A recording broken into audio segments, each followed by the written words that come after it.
Se dice que una mujer embarazada tiene dos corazones, también tiene dos cerebros. Este cerebro, uno de los bienes más preciados para el bebé, se encuentra hoy amenazado.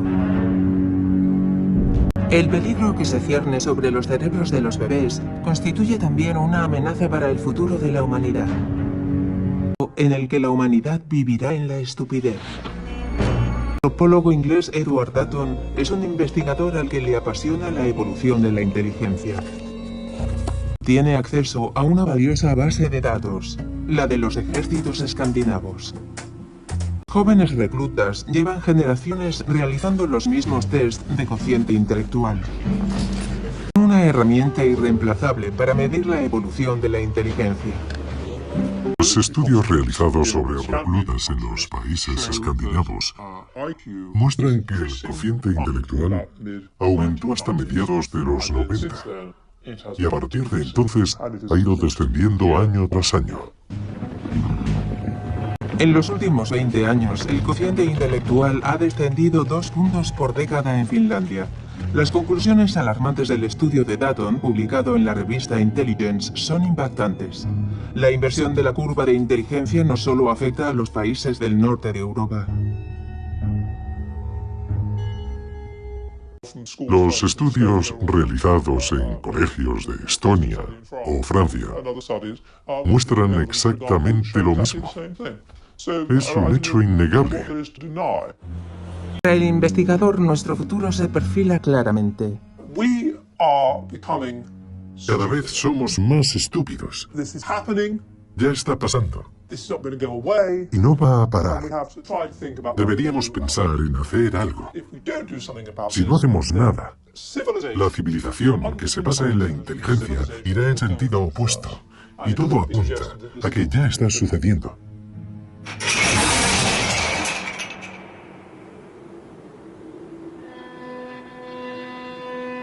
El escenario catastrofista del que habla Edward Dutton cobra fuerza con los análisis de otros investigadores. El Centro Nacional para la Investigación Científica de París, a Bárbara de Menex, bióloga especializada en endocrinología, también le preocupa el declive de la inteligencia. Soy músico amateur y suelo interpretar a Bach o a Mozart. A veces, cuando pienso en las cifras del descenso del cociente intelectual y en la degradación de algunas funciones cognitivas, puedo evitar pensar, puede parecer absurdo, y volveremos a ver algún día a Bach o a Mozart, y la única que lo piensa. La investigadora ha comprobado que el descenso del cociente intelectual no es la única amenaza que se cierne sobre los cerebros. En efecto, cada vez hay más niños con déficit de atención, hiperactividad o autismo. En California, entre 1990 y 2001, el número de niños diagnosticados de autismo como Dylan aumentó un 600%. Cifras difíciles de creer por la progresión tan fuerte y rápida, pero el incremento también se ha observado en el resto del país. Se han realizado estudios cada 2 años y los resultados han ido pasando de un caso cada 250 a uno cada 150, luego a uno cada 110, 2 años más tarde a uno cada 90 y más recientemente a uno cada 68, lo que supone un aumento muy rápido, de modo que la pregunta es ¿qué está pasando? Uno de cada 68 niños es diagnosticado de autismo en Estados Unidos. ¿A qué se debe semejante explosión de nuevos casos? ¿Podría guardar alguna relación con el descenso del cociente intelectual? Observamos un cambio radical en las funciones y las capacidades cognitivas. Estos datos me llevan a pensar automáticamente en la tiroides. ¿Por qué en la tiroides concretamente? Responder a esto, basta con pensar en el cretinismo. Un cretino. Hoy suena a insulto, pero el término cretino designa desde el siglo XIX a una persona aquejada de una enfermedad congénita grave. Además de baja estatura, las personas con dicha enfermedad presentan retraso mental. Y un detalle importante para nuestra historia. Suelen presentar bocio, es decir, un bulto provocado por la inflamación de la glándula tiroides. ¿El retraso mental podría estar relacionado con el mal funcionamiento de la tiroides?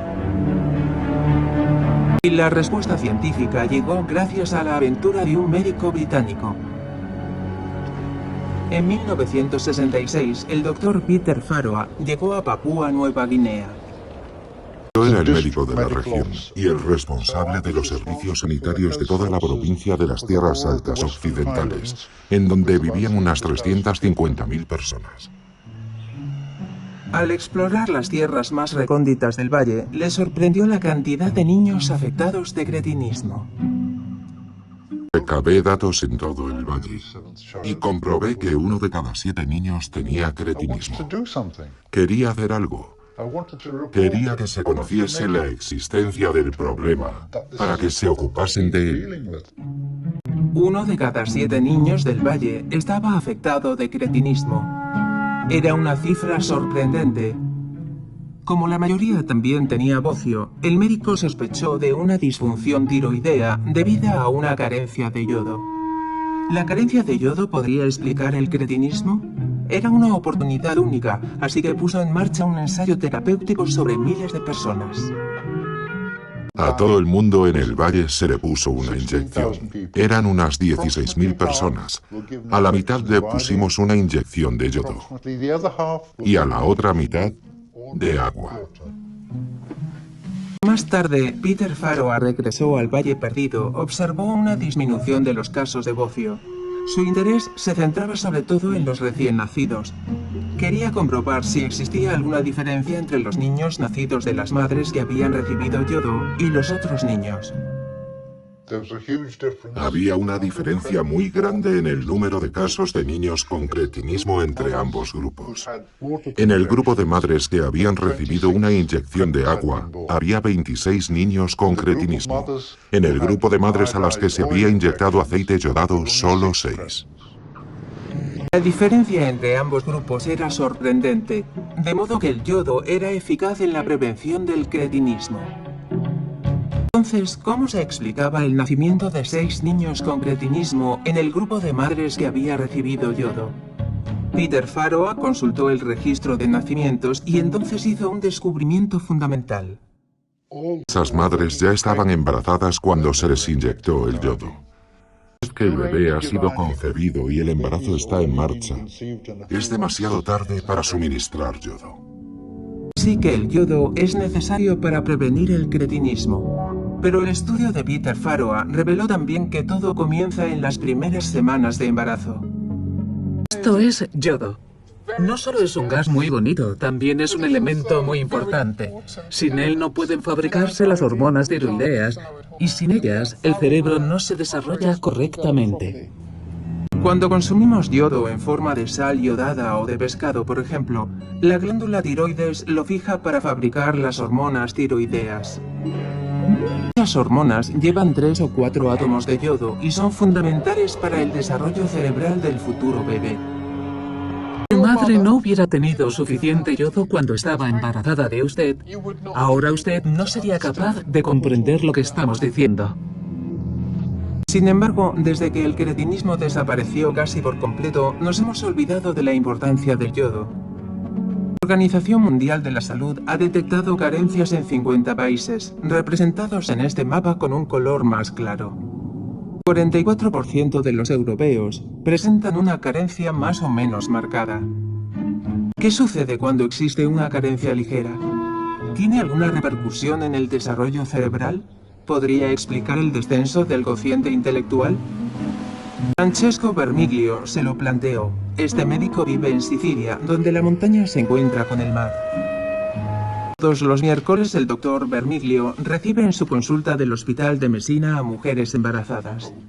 Examina sus glándulas tiroides y mide los niveles de yodo. Pero, ¿cuál es el objetivo de estos exámenes sistemáticos? Remontarnos a los años 70, en aquel entonces Francesco Vermiglio se dio cuenta de que había muchos casos de bocio en los pueblos de montaña. Realizó test de inteligencia a 719 alumnos y descubrió que el 14% presentaba un leve retraso intelectual. 14% presentaba trastornos neurológicos menores. Eran niños que parecían totalmente normales. Nadie podía notarlo. El 14% era increíble. ¿Qué pensó entonces? Lo único que se me ocurrió es que los déficits se debieran a problemas durante el embarazo de la madre. Vermiglio y su equipo realizaron el seguimiento de 2 grupos de mujeres embarazadas. Unas vivían en la costa y llevaban una alimentación rica en pescado y por lo tanto en yodo. Las otras vivían en pueblos aislados de montaña. Midieron los niveles de yodo y hormonas tiroideas durante el embarazo. Y luego hicieron el seguimiento de los hijos durante 10 años. Realizamos un seguimiento sistemático de los niños nacidos de madres con carencias de yodo y nos sorprendió comprobar que cuando los niños tenían entre 18 y 36 meses presentaban problemas de hiperactividad. Pero para poder establecer el diagnóstico tuvimos que esperar unos años hasta que los niños tuvieron edad suficiente para ir al colegio. El diagnóstico de déficit de atención e hiperactividad se ha confirmado en el 70% de los hijos de mujeres con carencias de yodo. Realmente es mucho. Vermiglio comprobó que existía una diferencia de varios puntos en el cociente intelectual entre los hijos de las madres con mayores carencias de yodo y los del resto de las madres. El de yodo de las madres repercute directamente en el cociente intelectual de los hijos. Muchos médicos no son conscientes del problema. Debemos enviar alto y claro el siguiente mensaje.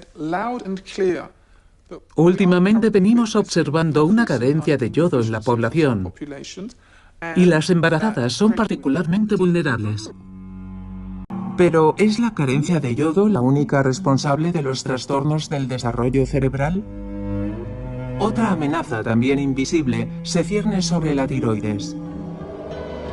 En nuestro entorno hay gran cantidad de sustancias químicas que presentan una estructura muy cercana a la del yodo, tan parecida que están clasificadas en la misma columna de la tabla periódica de los elementos. Aquí tenemos la tabla periódica de los elementos, y aquí está el yodo. La carencia de yodo no es más que una parte de la historia. Nuestro entorno está lleno de bromo, cloro y flúor. Creemos que nuestro organismo los confunde con las hormonas tiroideas. Moléculas químicas fabricadas a partir de bromo, flúor o cloro poseen casi la misma estructura que las hormonas tiroideas, de modo que pueden ocupar su lugar en el cuerpo y perturbar el funcionamiento hormonal.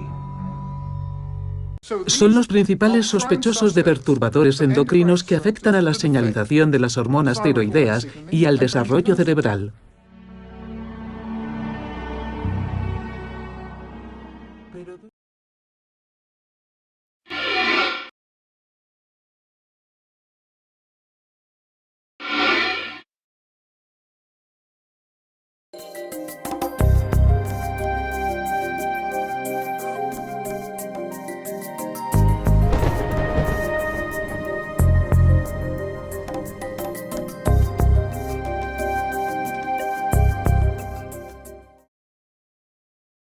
We live in a world of illusions.